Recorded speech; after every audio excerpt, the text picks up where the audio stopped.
पुष्पांजलि कार्यक्रम किया गया, क्या कुछ कहिएगा?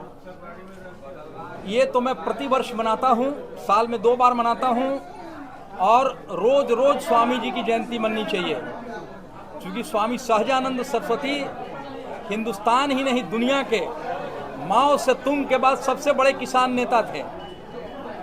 डॉक्टर भीम सिंह जी कह रहे थे कि वो चौधरी चरण सिंह और सरदार पटेल और स्वामी सहजानंद सरस्वती ये 3 देश के बड़े नेता थे, लेकिन सरदार पटेल बारदोली आंदोलन के बाद राष्ट्रीय मुख्य धारा में चले गए और भारत के उप प्रधानमंत्री हो गए।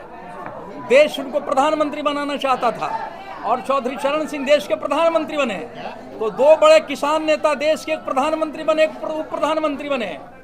स्वामी सहजानंद सरस्वती अगर सक्रिय राजनीति में होते तो प्रधानमंत्री और राष्ट्रपति सब कुछ बनते, लेकिन उन्होंने एक बात सुन लीजिए, सुभाष चंद्र बोस को नेतृत्व देने की कवायद की, और यही कारण है कि सरदार पटेल सुभाष चंद्र बोस के खिलाफत करने वाले पंडित नेहरू और महात्मा गांधी के अनुयायियों ने उनको मुख्य धारा से अलग रखा।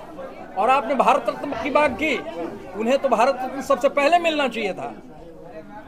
देश का अगर पहला भारत रत्न किसी को मिलना चाहिए था तो स्वामी सहजानंद सरस्वती को मिलना चाहिए था। इसलिए मैं पुरजोर मांग करता हूं कि उन्हें भारत रत्न मिलना चाहिए और उनके नाम पर बिहटा एयरपोर्ट का नामकरण होना चाहिए, क्योंकि बिहटा स्वामी जी का कर्म क्षेत्र रहा है और वहां वो वास करते थे।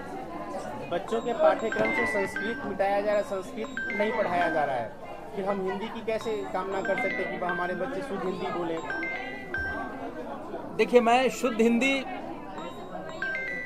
बोलने की बात नहीं है, बोलचाल की भाषा बोलनी है। और संस्कृत ने सरकार को संस्कृत के ऊपर ध्यान देना चाहिए, आपका सवाल ठीक है, लेकिन एक साजिश के तहत संस्कृत को खत्म किया गया है। हम चाहते हैं कि एक माहौल बने, आप लोग भी उस माहौल को बनाइए कि संस्कृत की फिर वापसी हो। फिर ये क्या नाम है, पंजाब हरियाणा, यही लोग उसका लाभ लेते थे, अब सब लोगों को लाभ मिल रहा है। सवाल ये है कि इतने हमने जीएसटी लागू किया, आज संपन्न राज्यों में जो रोड बन रहा है हमारे यहाँ भी बन रहा है, क्योंकि आबादी के अनुसार जो है टैक्स का बंटवारा हो रहा है। हमारी आबादी जा रहा है, हमारे यहाँ पैसा ज़्यादा आ रहा है। पहले कांग्रेस नहीं देती थी पैसा, तो हमारे यहाँ की सड़कें जो है सो टूटी फूटी रहती थी, हमारे यहाँ विकास नहीं होता था।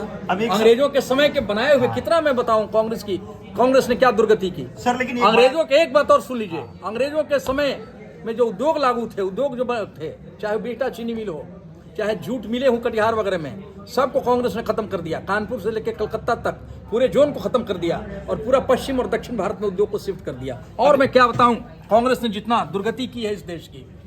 चलिए, एक बड़ा सवाल है कि आखिर उनको सम्मान अभी तक क्यों नहीं मिला? सम्मान मिलेगा, हम उसके लिए आंदोलन कर रहे हैं। आप कहीं न कहीं राजनीति में चाहे सामाजिक रूप से अग्रणी रहा है, उनको सम्मान अभी तक क्यों नहीं मिला? मिलेगा। नरेंद्र भाई मोदी की ही सरकार देंगे, मोदी है तो मुमकिन है। चलिए, तो आपने साफ तौर पर कहा कि मोदी है तो मुमकिन है, आगे देखना होगा कि आखिर कब तक उनको सम्मान मिल पाता है।